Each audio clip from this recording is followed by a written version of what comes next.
J'imagine bien que pendant vos balades en Nouvelle-Aquitaine, vous êtes un petit peu comme moi sur les tournages de Cap Sud-Ouest, toujours prêt à dégainer le smartphone pour faire des photos. Il faut dire que nous ne sommes pas les seuls.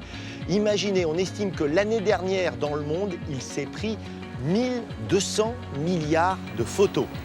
Aujourd'hui, nous allons parcourir la région dans les pas de photographes d'hier et d'aujourd'hui. Nous irons d'abord dans les Landes où, au 19e siècle, un certain Félix Arnaudin utilisa cet appareil inventé depuis peu pour témoigner des bouleversements causés par l'arrivée de la sylviculture. Puis, nous irons à Agen pour honorer un génie gascon mystérieusement oublié, Louis Ducos du Haut-Rond, inventeur méconnu de la photographie couleur. Enfin, nous reviendrons ici à Bordeaux pour admirer le travail d'un artiste, Arnaud Bertrande, adepte du noir et blanc. Voici Cap Sud-Ouest, regard de photographe.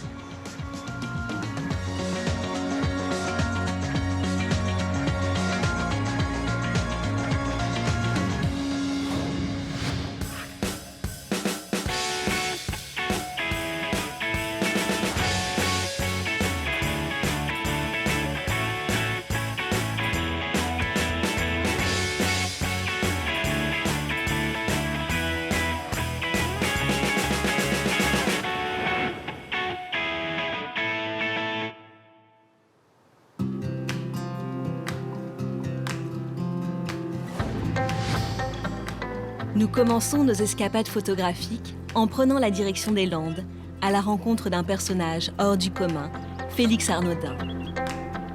Ce Landais, né à La Bouère en 1844, fut l'un des tout premiers à utiliser la photographie pour sauver de l'oubli un monde qui disparaît.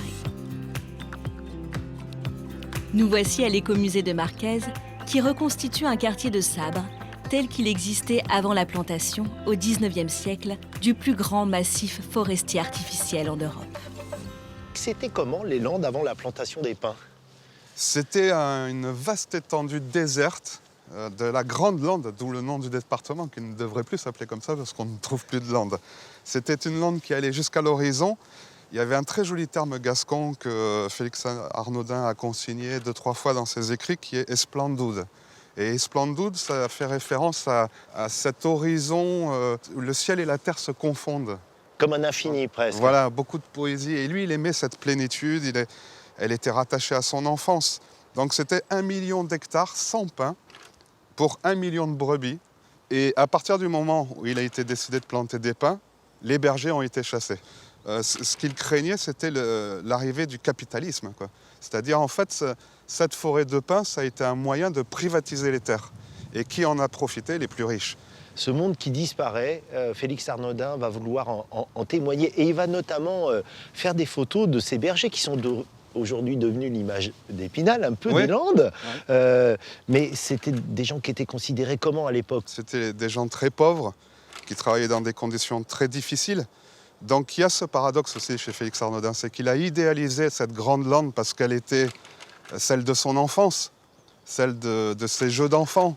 Il était attiré par les pauvres, alors que lui était issu d'une famille bourgeoise, qui avait des terres, qui avait énormément de bras, de ce qu'on appelait des métayers. Il faut imaginer que la photo, elle était tout à fait naissante. Lui, il a commencé véritablement en 1873-74, à l'approche des 30 ans.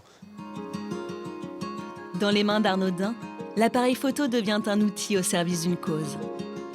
Avec plus de 2700 photographies, il immortalise pour toujours un monde qui disparaît. Marc Large, dessinateur, réalisateur et écrivain, vient d'écrire un roman sur cet ethnologue militant que ses congénères surnommaient Loupec, le fêlé. Comment as-tu découvert, Marc, ce personnage, Félix Arnaudin? Très tôt, en CM2. Et c'est un instituteur à Dax, dans les Landes, donc, qui nous a fascinés avec cette histoire. Très vite, je me suis dit comment cet homme a été aussi visionnaire. Comment il a pu anticiper. Aujourd'hui, on vit des bouleversements comme la fonte des glaces de l'Antarctique ou l'Australie qui brûle, l'Amazonie qui brûle. Eux, ces gens-là qui vivaient ici, ils ont vécu un bouleversement hyper rapide parce qu'un pin pousse très vite. Et ça a changé tout un mode de vie. Ce que j'ai découvert avec ton roman, c'est Arnaudin. C'est le personnage lui-même. Tu avais envie d'explorer même son côté un peu obsessionnel. J'ai découvert un homme qui avait effectivement des pathologies. Il a un cahier où il note tout ce qu'il mange, un cahier où il note tous les kilomètres qu'il fait. Quand il a un chien qui meurt, il note si la tête était au sud, au nord. Il le prend en photo. Il a pris sa mère en photo morte aussi. Il avait des obsessions. La lande était une obsession. Il l'a écrit à la fin. Il dit que mon œuvre soit mon tribut filial à cette terre de grandiose et ensorcelante poésie que j'ai aimée maladivement. C'était un humaniste visionnaire, totalement atypique, et effectivement, les gens ne pouvaient le prendre que pour un fou. Félix Arnaudin n'a jamais connu la reconnaissance de son vivant. 100 ans après sa mort, il est pourtant considéré comme un précurseur dans ce qu'on appelle le reportage photographique. Sa maison natale, à la Bouère, accueille depuis 2001 la Maison de la photographie des Landes.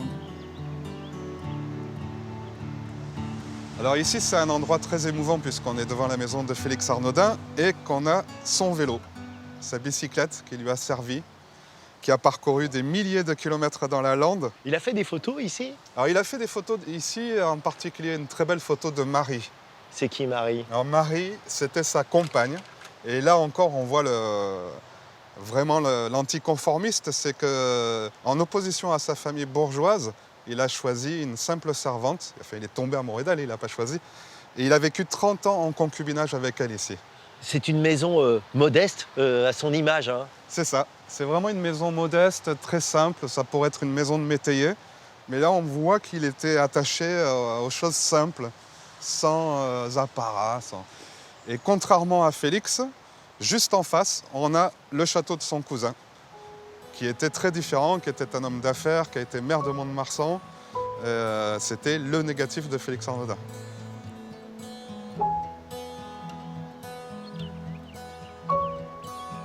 Cette belle demeure, qui est restée fermée durant des décennies, a été rachetée en 2014 par l'arrière-petit-neveu de Félix, Richard Arnaudin. Peu de temps après avoir emménagé, celui-ci a fait une découverte inattendue. Abandonné dans une cave condamnée, des documents inestimables. Ça va, Richard? Salut Marc. Alors Eric, je te présente Richard Arnaudin, Salut Eric. un descendant direct de Félix Arnaudin. Ouais, ça fait quelque chose de rencontrer quelqu'un de sa famille. Oui, c'est pas moi qui étais célèbre. Hein. Alors voilà quelques-uns des trésors qui sont en ta possession. Tu me permets de regarder? Ouais, vas-y. Qu'est-ce que c'est ça par exemple? Alors ça, c'est une plaque de verre photographique que tu peux regarder en transparence, à la lumière, comme ça. Fantastique. Alors ça, qu'est-ce que c'est? Alors, voilà, justement. ça c'est des originaux, et je pense que ça doit correspondre à cette plaque de verre. Alors quand tu me dis original, ça c'est le tirage qu'il a fait à partir Voilà, de la plaque? voilà. C'est-à-dire que là, je suis en train de regarder une photo qui a quasiment plus de 100 ans. Plus de 100 ans, quoi. Ah ouais. Wow. Et est-ce que tu as retrouvé des photos de ta famille faites par Félix? Alors, de ma famille, oui, j'ai retrouvé des photos, notamment celle de mon grand-père. Attends, ton grand-père, c'est qui? C'est le petit garçon, C'est là? toutes les photos que tu vois, le petit garçon et puis les autres qui suivent. Et alors, ce livre, qu'est-ce que c'est avec des photos, des tirages? Parce qu'en fait, tu me disais, il n'a jamais publié de son vivant ses photos, Félix. Il n'a publié que 5 photos de son vivant. Ouais. Et alors, c'est quoi, du coup, ce livre avec Il plein de photos? refusait d'en faire commerce. Donc ça, c'est un hommage que lui a rendu sa famille. Je te laisse expliquer. Alors ça, c'est mon grand-père qui a fait rééditer ce bouquin au temps des échasses. Il a repris un maximum de photos de lui et c'est édité à 300 exemplaires. Voilà. Parlons de Félix, le photographe. Comment travaillait-il? Alors, comme il était pluridisciplinaire, très doué en dessin, il préparait d'abord ses objectifs de photo sur papier, avec des croquis. Là, on a un exemple. On voit que tout est préparé d'avance, numéroté, il essaye d'évaluer les distances, et on a le résultat après c'est dingue. en photo. Alors, on a retrouvé plusieurs croquis. Et quand on regarde ce cadrage, ici, là, on voit les lignes de force, les lignes d'horizon qui sont toutes calculées d'avance, quoi. C'était d'abord un artiste. Il faut quand même comprendre qu'à l'époque, on n'a pas des appareils très perfectionnés. Il y a notamment le problème des temps de pause et de lumière. Là, comment il apprend cette photo en intérieur?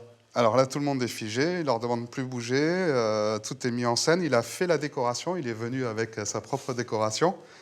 Et quand on analyse cette photo, on se rend compte que la lumière vient d'en haut et des côtés. Donc, ce qui nous a laissé entendre et fait comprendre qu'il agissait parfois dans des ruines, avec des murs cassés et le toit complètement découvert. Il a enlevé les tuiles. Ah, quasiment un décor, mais un décor qui a pour objectif de rendre compte d'une réalité. C'est ça, il a inventé le labo photo, quoi. À une époque où souvent il y avait des faux décors peints derrière, lui, non, il voulait vraiment une authenticité la plus réaliste possible. Les gens de peu, les bergers, qui voyaient arriver cet homme qui faisait des miracles, quelque chose de miraculeux, voyant apparaître un spectre sur une plaque de lumière comme ça, ils l'ont appelé l'imageire, ce qui veut dire l'imagier. Et il a préféré ce terme-là C'est à plus celui poétique, de hein. Beaucoup plus, ouais.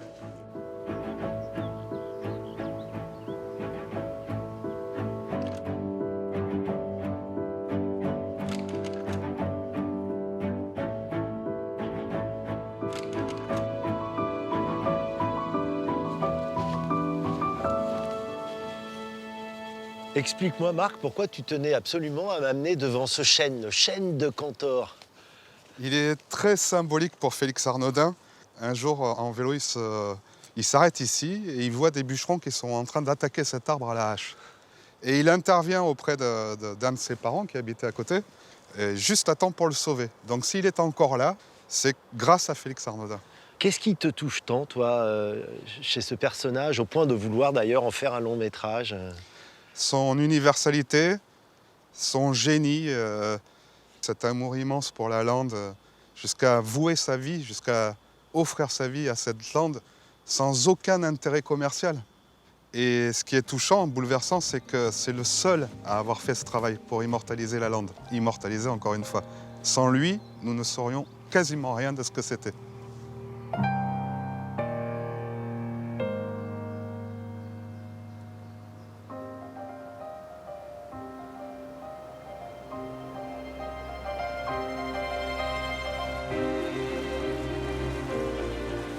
Depuis son invention officielle, en 1839, par deux Français, Niepce et Daguerre, la photographie n'a cessé de s'améliorer. Mais l'histoire est injuste, car personne n'a retenu le nom de Louis Ducos du Haut. Direction Agen, en Lot-et-Garonne, pour découvrir cet inventeur, ce pionnier tombé dans les oubliettes de la mémoire. Tu m'as dit, Charles, qu'il était important de venir sur ce belvédère au-dessus d'Agen lorsqu'on parle d'histoire de la photographie. Pourquoi?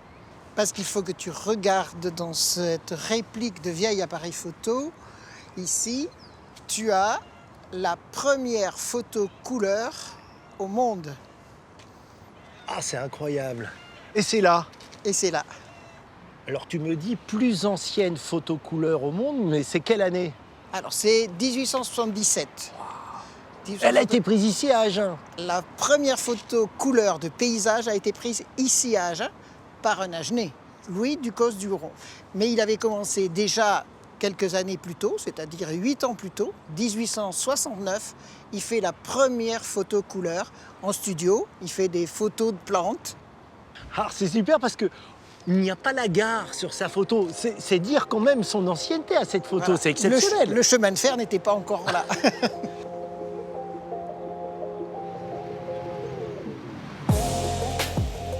Né à Langon, en Gironde, Louis Ducos du Huron a grandi à Agen. C'est un jeune homme talentueux, un scientifique génial à l'esprit bouillonnant. Direction le musée des Beaux-Arts de la ville, qui pour le centenaire de sa mort en 2020, ouvre 2 salles consacrées à l'enfant du pays. Bonjour Marianne. Bonjour Marianne. Bonjour. Tu nous as sorti quelques trésors. Qu'est-ce qu'il y a à voir? Alors, vous avez des photographies en couleur de Louis Ducos du Huron, notamment ici une très belle vue de Lourdes qui date de 1883, qui est assez fantastique au niveau des couleurs. Ah, c'est assez fabuleux quand même parce que c'est en couleur et c'est donc parmi les premières photos là encore. Hein. C'est parmi les premières photos. Et le fond que vous possédez ici, il est important? Et il est de 31 photos. 31 héliochromies, donc c'est un fond assez important qui a été constitué à la fin du 19e, début 20e, et on a une dizaine de donateurs à peu près. Et notamment ici, il y a une belle photo d'Alger également, avec une dédicace particulière à de Louis Ducos du Horon au comte de Chaudordy. C'est-à-dire que c'est écrit de sa main, ça? Voilà. Waouh. Partant du principe que toute teinte est le produit des 3 couleurs primaires, Ducos invente un appareil capable d'enregistrer simultanément 3 négatifs qu'il suffit ensuite de superposer. La trichromie est née. Ce procédé, il l'a déposé. C'est-à-dire qu'officiellement, c'est bien l'inventeur de la photographie couleur, le premier, quoi. C'est le premier, c'est en 1869. Il dépose un brevet. Il a inventé la photo couleur, la première photo. Voilà. Alors, on doit se dire, puisqu'il a déposé le brevet, il a fait fortune. Ben, ça n'a pas été le cas parce qu'il a accumulé les malchances. Toute sa vie, il ne sait pas prendre le bon wagon. Mais par contre, il continue parce que il est obsédé par la couleur, par un gain en qualité, etc. En impression, quand il voit que les imprimeurs n'y arrivent pas, c'est lui-même qui imprime ses documents. Et alors là, qu'est-ce que tu as Alors à côté? ici, justement, on parlait de négatifs. On a une plaque de verre donc, qui représente... je vous laisse la prendre, il faut la voir à la lumière. C'est un portrait de son ami Joseph Lacroix. Waouh! Oh, la couleur, là, elle est impressionnante. Assisté, ouais. On voit la chair du visage, la couleur. Hein, La pose est très belle et c'est son ami, voilà, ami et assistant. On a toujours la même technique, c'est ça qui est important. Et on a dans les affiches, dans les tablettes, etc. Tu veux dire que ce qu'il a inventé, c'est encore utilisé aujourd'hui? Mais c'est encore utilisé aujourd'hui. Et on ne sait pas que ça vient de Ducos du Horon et que ça vient d'Agen.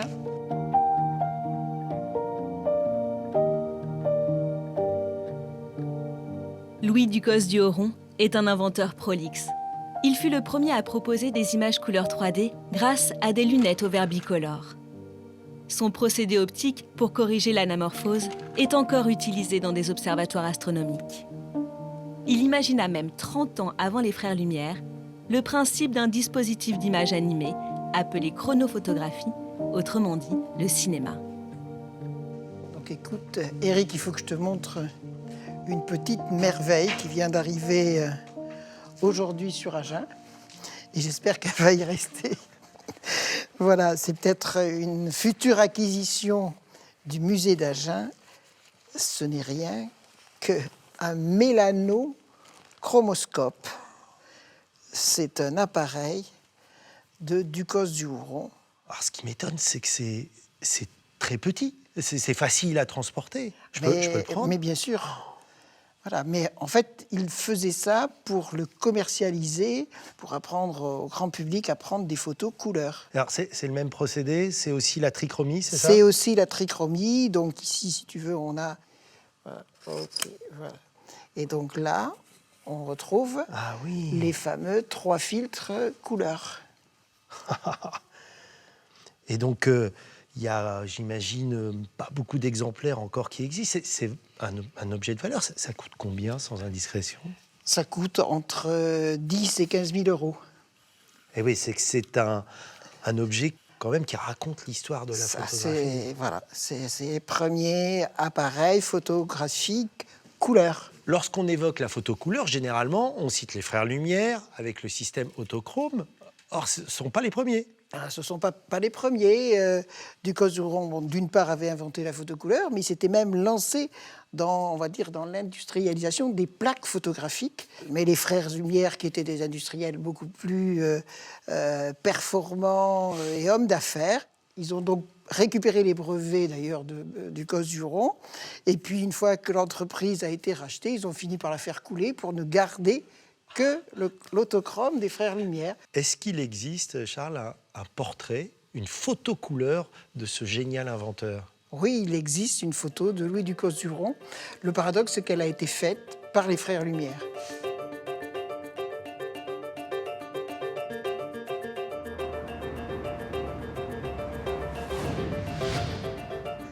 Avec l'avènement du numérique, tout le monde aujourd'hui fait des photos. Mais tout le monde n'est pas photographe. Direction la Méca à Bordeaux, propriété de la région Nouvelle-Aquitaine, ce bâtiment a été imaginé par Björg Ingels, architecte de l'agence Big. Eric vient y retrouver Arnaud Bertrand, un photographe d'art. Je t'ai aperçu, Arnaud, en train de travailler. Tu veux bien me montrer la photo que tu as prise? Écoute, j'ai mis ça sur ma tablette. Waouh, super cadrage. Voilà. Bah, écoute, ça c'est la photo originale. Mais j'espère te faire une surprise en te montrant la seconde. Ah ouais, ça change absolument tout. Voilà. Une autre perspective, une autre vision.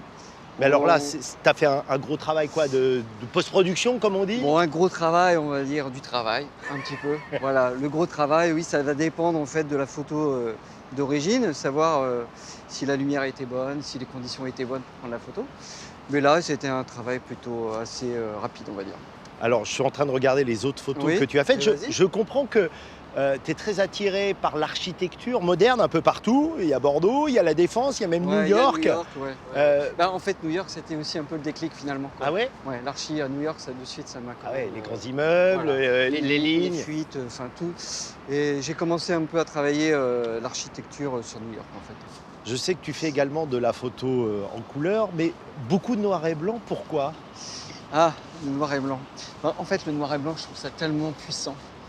Il y a tellement de nuances. On peut partir d'un noir et blanc doux, épuré, presque minimaliste, avec un noir et blanc très intense, avec des contrastes très forts, des noirs puissants, des blancs aussi très, très intenses.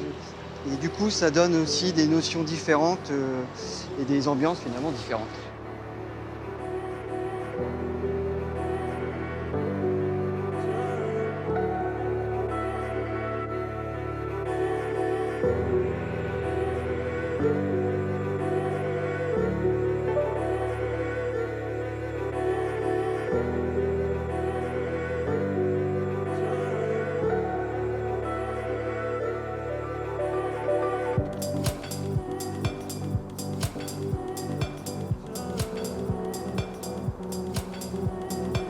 Nous voici sur la terrasse de la Mecca où l'horizon s'ouvre sur un paysage urbain, mais je crois que tu es aussi attiré par des paysages plus naturels, on va dire. Oui, des paysages marins. Voilà, il me faut de l'eau.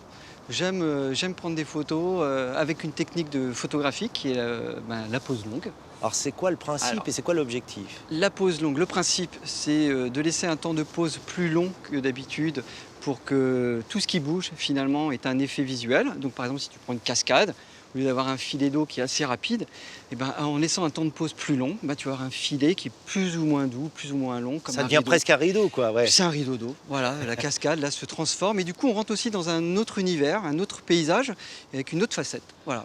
Alors tu as un grand goût également pour le format carré, pourquoi? Il y a une forme de restriction finalement peut-être aussi avec le format carré. Cette restriction en même temps concentre rapidement l'œil à l'essentiel. Donc rien n'empêche d'être comme un électron à l'intérieur et de se faire plaisir.